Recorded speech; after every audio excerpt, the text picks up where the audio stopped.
ऐसा बताया जाता है कि इस पेंटिंग के अंदर भूत है और मोनालिसा की आंखों को अगर हम जूम करके देखेंगे तो उसमें कुछ लेटर्स मिलते हैं जिनको मिलाने पर मिलता है द आंसर इज़ हेयर।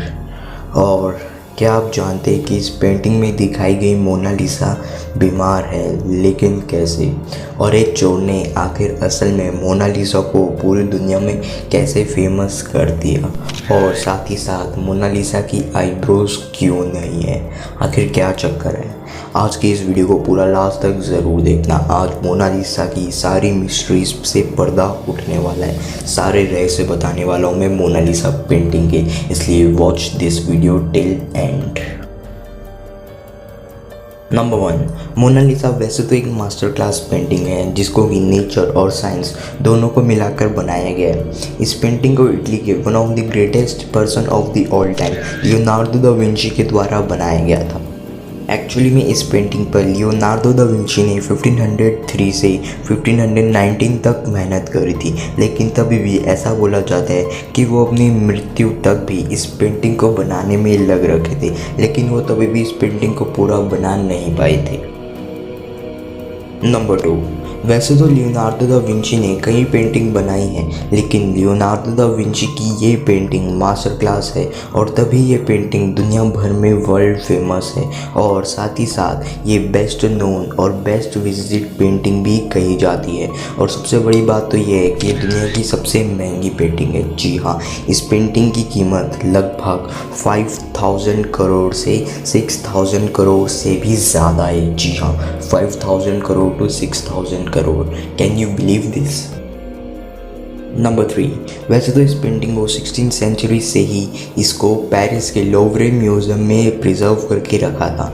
इस पेंटिंग को बहुत राजाओं ने अपने पास भी रखने की कोशिश करी, लेकिन लास्ट में फ्रांस के किंग फ्रांसिस I ने इसे अपने पास रख लिया।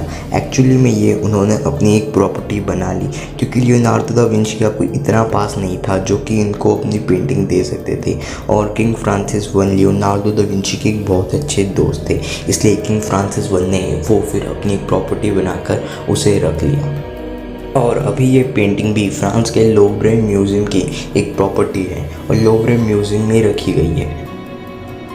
नंबर 4, आपको जानकर हैरानी होगी कि इस पेंटिंग की बहुत सारी कॉपीज़ भी बनाई गई हैं। जब ये पेंटिंग पॉपुलर हो गई थी तब इसके कॉपीज़ भी बनाने लगी थी। जैसा कि आप नॉर्मली लाइफ में देखते हो कि कोई चीज़ अगर बहुत ही ज़्यादा फेमस हो जाती है तो उसकी कॉपीज़, डुप्लीकेट्स बहुत सारे दुनिया में आने लग जाते हैं। वैसे ही इसके साथ भी हुआ था।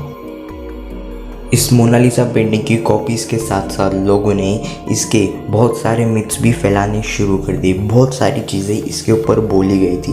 लियोनार्डो दा विंची इस मोनालिसा पेंटिंग के साथ एक और मोनालिसा भी बना रहे थे, लेकिन ये बात सिर्फ लियोनार्डो दा विंची और लियोनार्डो दा विंची ही जानते हैं। ऐसा भी बहुत लोग भ्रम फैलाते हैं कि लियोनार्डो दा विंची ने 2 मोनालिसा पेंटिंग बनाई थी। अब क्या सच है वो तो बस लियोनार्डो दा विंची को ही पता है। नंबर 5, जैसा कि मैंने आपको बताया था कि इस पेंटिंग के बारे में कोई बहुत सारी अफवाहें फैल चुकी थी, वैसे ही बहुत हिस्टोरियंस ये मानते हैं कि इस पेंटिंग को लियोनार्डो दा विंची की एक सेल्फ पोर्ट्रेट भी माना जाता है। जी हाँ, एक्चुअली में इसका मतलब ये है कि लियोनार्डो दा विंची ने ये एक खुद की ही पेंटिंग बनाई थी। जी हाँ, लेकिन एक महिला के रूप में। नंबर 6, आपने शायद ये गौर करा हो या ना करा हो, लेकिन मैंने तो ज़रूर करा है। मोनालिसा की आईब्रोज नहीं है। जी हाँ, आप अगर इसको ध्यान से देखोगे तो मोनालिसा की आईब्रोज नहीं है, लेकिन ऐसा क्यों है? तो इस बात पर भी बहुत विवाद और कंट्रोवर्सीज चली थी, लेकिन अभी मैं आपको सच बताता हूँ। मोनालिसा की आईब्रोज ना होने की वजह से कुछ लोग तो मोनालिसा पेंटिंग को गॉड से भी कंपेयर करते हैं कि लियोनार्डो दा विंची ने कहीं कोई गॉड का पोर्ट्रेट तो नहीं बताया। और बहुत सारे लोग कुछ और भी बातें करते हैं, लेकिन जो मैं आपको बात बता रहा हूँ वो ज़्यादातर लोग मानते हैं।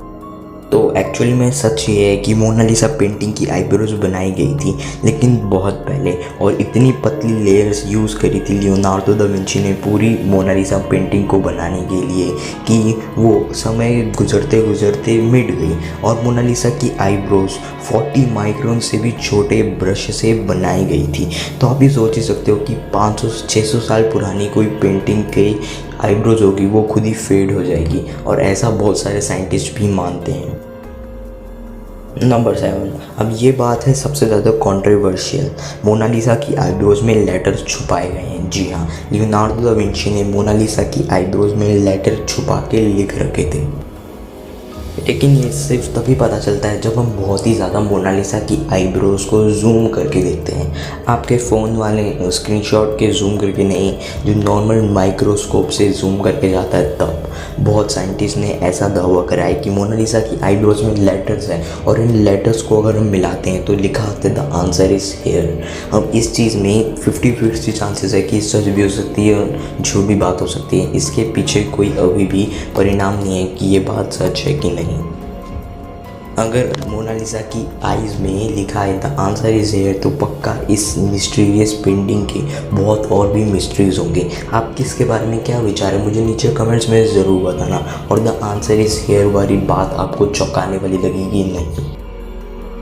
नंबर 8 और हमारी आज की लिस्ट में आखिरी में आते हैं कि या सच में एक चोर ने कैसे पॉपुलर कर दिया मोनालिसा पेंटिंग को पूरे दुनिया में।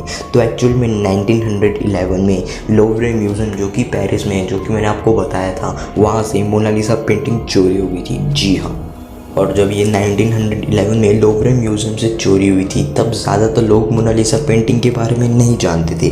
लेकिन जैसे ये खबर न्यूज़पेपर, टीवी और सब जगह आने लगी तभी लोगों को पता चला कि कोई मोनालिसा पेंटिंग भी है इस दुनिया में मौजूद और उसको इसने बनाया और इतनी मिस्टीरियस है। इसी चोर की वजह से ये मोनालिसा पेंटिंग बहुत ज़्यादा फेमस हो गई। पुलिस और इन्वेस्टिगेशन टीम ने मोनालिसा पेंटिंग को ढूंढने की बहुत कोशिश करी, लेकिन एक्चुअली में मोनालिसा पेंटिंग फिर नहीं मिली। तो फिर ऐसी बात है कि 1911 में जब ये पेंटिंग चोरी हो गई थी, इसके 2 साल बाद यानी कि 1913 में लोवरे म्यूज़ियम में वो चोर जिसने मोनालिसा की चोरी करी थी उसको वापस रख कर आ गया और खुद भी वो गायब हो गया और मोनालिसा पेंटिंग रख के चला गया, ऐसा माना जाता है। जी हाँ, अब ये क्या जादू है कोई नहीं जानता इसके पीछे का राज।